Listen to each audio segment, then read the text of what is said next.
Qu'est-ce qui pourrait empêcher de s'accorder sur l'idée d'un bien-être universel? Bonjour et bienvenue dans le podcast Un avenir désirable, le potentiel des humains. Le podcast qui permet de comprendre comment nous pouvons aller bien dans un monde qui va mal. Nous vivons dans un monde qui nous fait souffrir et c'est en prenant conscience précisément de ce qui nous met en difficulté que nous pouvons nous en protéger. En écoutant nos exigences fondamentales de sens, de justice, de paix et d'amour, nous prenons soin de nous et des autres. Et ça pourrait même changer le monde. Nous sommes Gilles et Anne. Bonjour. Nous avons mené une réflexion sur la société parce que nous étions inquiets de l'augmentation de l'agressivité dans les relations. Nous avons voulu en comprendre les raisons et aussi chercher comment nous pourrions contribuer à sa diminution.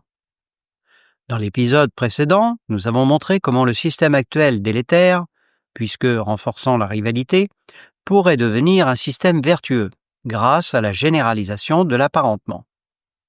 Dans cet épisode, nous allons proposer une définition du bien-être universel et nous interroger sur ce qui pourrait empêcher cette idée de devenir un objectif. Le bien-être universel tel que nous le concevons, c'est avoir son intégrité physique garantie, vivre dans un climat de sécurité affective, avoir les moyens d'éduquer ses enfants et la possibilité de donner un sens à sa vie. Libre à chacun de trouver le sens qui lui convient, à partir du moment où ça ne porte pas atteinte au bien-être de quelqu'un d'autre. Si une autre définition du bien-être universel s'avérait plus pertinente, nous l'adopterions sans difficulté, car tout est à construire ensemble. Avec cette idée du bien-être universel, nous avons été considérés comme des utopistes. Notre première réponse a été de dire que l'utopie est utile, parce qu'elle nous guide, elle nous donne une direction. Maintenant, nous ajoutons que nous ne sommes pas plus utopistes que celles et ceux qui ont œuvré pour la paix mondiale avant nous. Entre autres, tous les précurseurs du mouvement, citoyens du monde, et toutes celles et ceux qui ont contribué à la création de l'ONU et à la rédaction de la Déclaration universelle des droits de l'homme. Nous nous considérons, Anne et moi, comme des artisans de la paix mondiale parmi d'autres, et nous nous appuyons sur ce qui a été fait avant nous. La Déclaration universelle des droits de l'homme a été ratifiée par 56 pays et traduite dans plus de 500 langues. Certes, elle n'a rien de contraignant, mais les mots sont importants car ils ouvrent des voies. Certains mots nous mènent sur la voie de la violence. Parler sous l'emprise de l'ego peut conduire à manquer de respect à quelqu'un, à lui imposer sa volonté et à le maltraiter. Nous avons expliqué pourquoi dans le premier épisode. D'autres mots, au contraire, nous conduisent à la paix. Nommer ce qui est bon permet de le penser en pleine conscience et d'en transmettre l'idée. L'exemplarité aussi permet de transmettre le bon. En fait, il faut les deux. Dire le bon et le mettre en œuvre. Se contenter de le dire sans l'incarner, c'est de la duplicité. Les pacifistes français du siècle dernier ne se contentaient pas de promouvoir la paix. Ils refusaient d'aller se battre et ils ont œuvré pour faire reconnaître le statut d'objecteur de conscience, qui a été voté en 1963. Toutes les avancées en faveur de la paix n'ont malheureusement pas empêché que les guerres continuent, parce que les puissants, avec leur trop d'ego, étaient déjà au poste clé de la vie économique et politique mondiale. Ils ont un intérêt à la guerre, soit parce qu'elle les enrichit, soit parce qu'elle leur permet de rester au pouvoir. Quant aux populations, elles subissent et sont manipulées. La peur et le sentiment nationaliste sont orchestrés pour leur faire accepter l'idée de la guerre, malgré qu'elles en payent le prix fort. Et c'est sans doute ce qui a conduit le mouvement Citoyens du monde à prôner un monde sans nation. À nos yeux, le problème ne provient pas de l'existence des pays, mais plutôt de notre rapport à notre patrie et du rapport que les pays entretiennent entre eux. Il en est des relations internationales comme des relations interpersonnelles. Les différences et les désaccords sont inévitables. Et c'est la référence aux 4 exigences fondamentales de sens, de justice, de paix et d'amour qui permet de les gérer posément et au mieux. C'est ce qu'essaye de faire l'ONU. Malheureusement, son fonctionnement est parasité par des pays qui défendent principalement leurs propres intérêts. Le drame de la guerre perdure parce que nous, les humains, sommes englués dans une rivalité systémique. Et nous avons montré dans l'épisode précédent comment le système de rivalité pourrait être remplacé par un système vertueux d'apparentement. Lorsque nous sommes ancrés dans nos 4 exigences fondamentales, c'est-à-dire dans l'apparentement, nous n'avons pas envie que notre pays prenne l'ascendant sur un autre pays d'aucune façon. Or, dans le système de rivalité actuel, la vie économique est devenue une guerre, la guerre commerciale. Elle ne transforme pas les populations en chair à canon, mais elle fait des morts quand même. En France, il y a des suicides au travail. Ils sont souvent mis sur le compte d'une fragilité personnelle. C'est une façon d'éviter de remettre en cause le fonctionnement de l'entreprise. La violence du management dans le cadre d'une guerre économique mondiale sans merci. À l'étranger, 1315 morts d'un seul coup par l'effondrement d'un immeuble au Bangladesh en 2013. Les victimes, toutes des employés du textile, avaient subi des pressions pour retourner au travail dans un bâtiment nouvellement fissuré, alors que les employés des banques et des commerces de l'immeuble n'étaient pas retournés travailler. Des migrants meurent régulièrement d'avoir risqué leur vie pour des raisons économiques. Et pour finir, la guerre économique provoque aussi des conflits armés pour s'accaparer des ressources naturelles. Quand un pays se fait envahir, il y a presque un consensus pour dire qu'il doit entrer en guerre pour se défendre. Et des alliances se créent. Nous risquons de ce fait une 3e guerre mondiale. Alors, est-ce si sûr qu'il faille entrer en guerre ? La Boétie, un philosophe humaniste du XVIe siècle, a expliqué dans son Discours de la servitude volontaire la chose suivante. Tout pouvoir, même quand il s'impose d'abord par la force des armes, ne peut dominer et exploiter durablement une société sans la collaboration active ou résignée d'une partie notable de ses membres. Et Gandhi a prouvé qu'il est possible de se libérer du joug d'un pays envahisseur de façon non violente. La population subit néanmoins inévitablement des violences, perpétrées pour faire pression sur elle, mais malgré tout, elles sont moindres que celles d'une guerre. Revenons maintenant à la guerre économique. Des pays en subissent de plein fouet les conséquences, par l'exploitation de leur force de travail, la destruction de leur environnement naturel et la prolifération des malversations. Quand nous sommes ancrés dans nos 4 exigences fondamentales, nous avons envie que ça cesse. Nous aspirons à une paix qui, pour être durable, doit être fondée sur la justice sociale. Qui pourrait entraver le projet d'œuvrer pour que chacun puisse accéder au bien-être universel ? Réponse : les personnes qui s'arc-boutent à vouloir conserver la jouissance de leurs privilèges. Les puissants, nous en avons déjà parlé, mais aussi toutes celles et ceux qui sont attachés à leur mode de vie actuel, qui n'est pourtant tenable qu'au détriment de certains pays. Les pays dits riches s'accaparent leurs ressources naturelles, leurs forces de travail et les inondent de déchets. Beaucoup de personnes n'ont pas conscience de cela, car elles sont happées par le rythme de la vie moderne et ses injonctions. Elles s'y adaptent et se protègent souvent de la prise de conscience par un mécanisme de défense, l'évitement, qui consiste à se focaliser sur autre chose. Le travail, une passion ou encore des loisirs perpétuels. Des personnes prennent conscience de l'importance du bien-être pour tous après un accident de la vie, maladie ou handicap, qui les fragilise ou qui fragilise un proche. Elles découvrent alors à quel point la société actuelle est incapable de prendre soin véritablement des personnes en difficulté, et elles s'engagent parfois dans des actions en faveur de la difficulté à laquelle elles sont confrontées. Quand la prise de conscience est consécutive à un burn-out, les personnes, lorsqu'elles s'en relèvent, voient s'ouvrir un chemin qui leur permet d'avoir une vision plus globale. Elles comprennent qu'elles se sont épuisées en s'oubliant elles-mêmes, par conscience professionnelle ou pour répondre aux injonctions sociétales.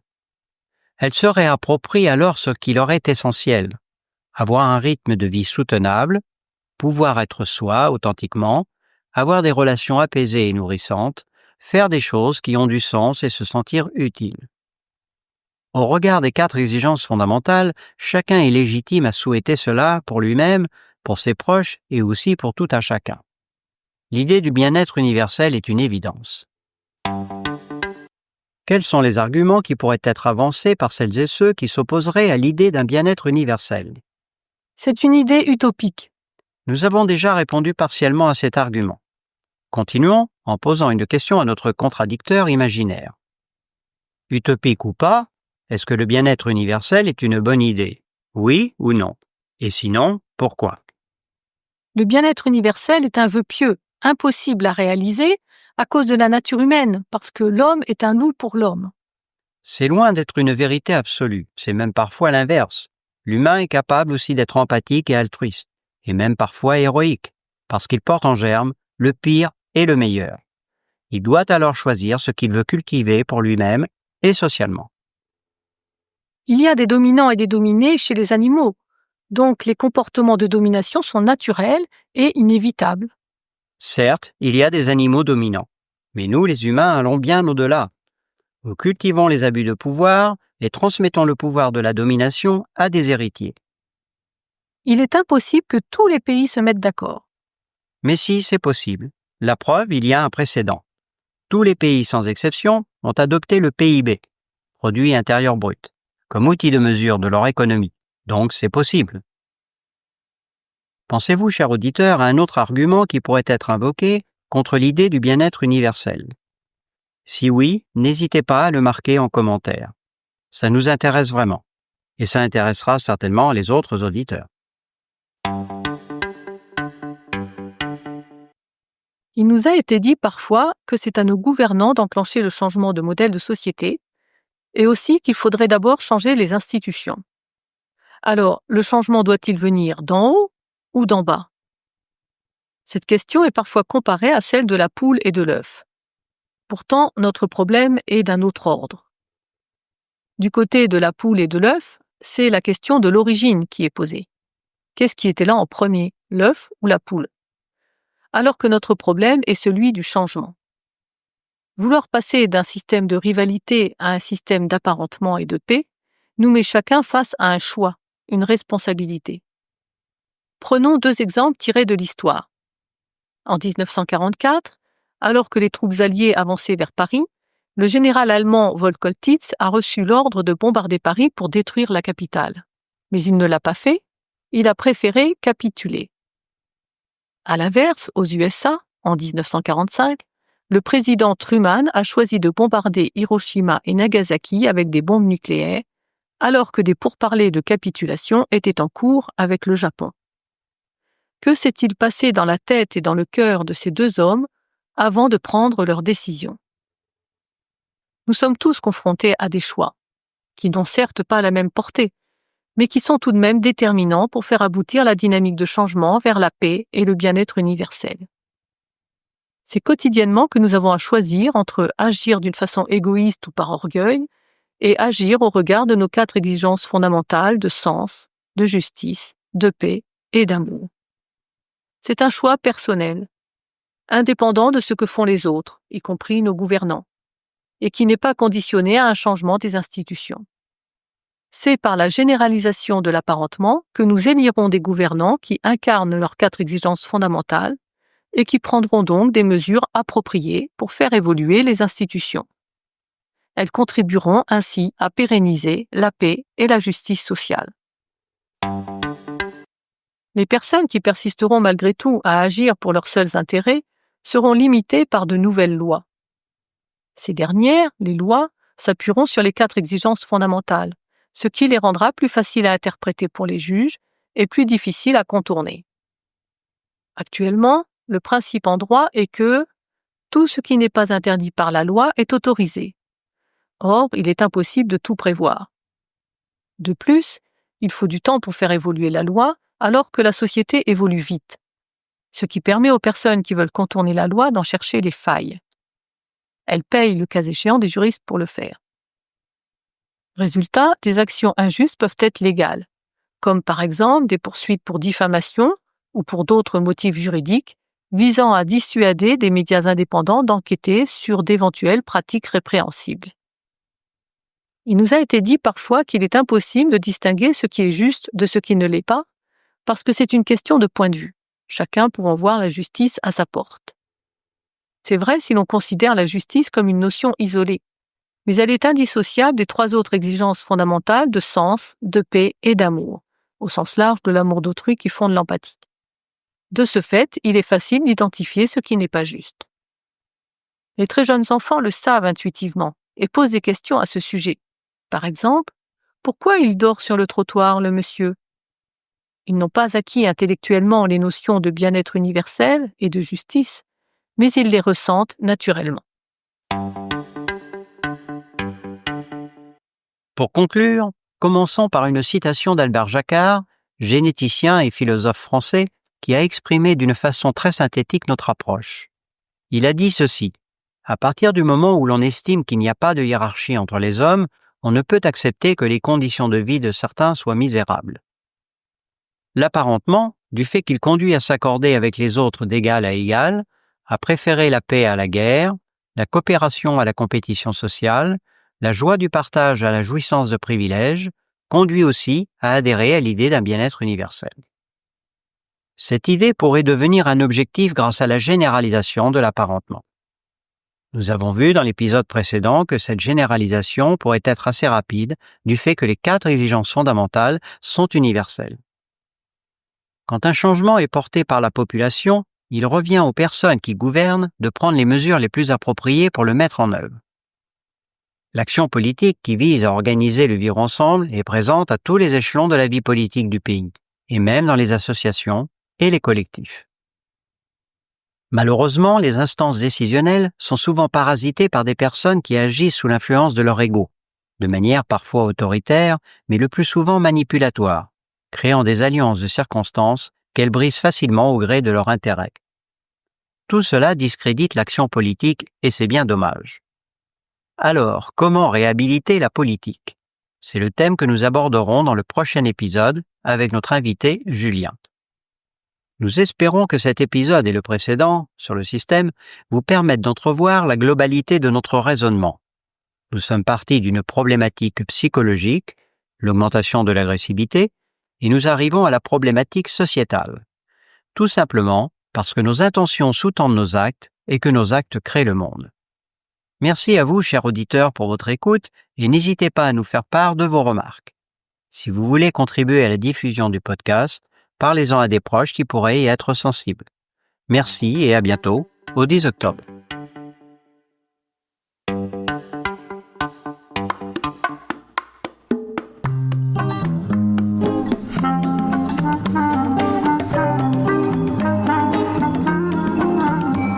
Paré pour la grande aventure, pour d'autres reflets de l'humanité.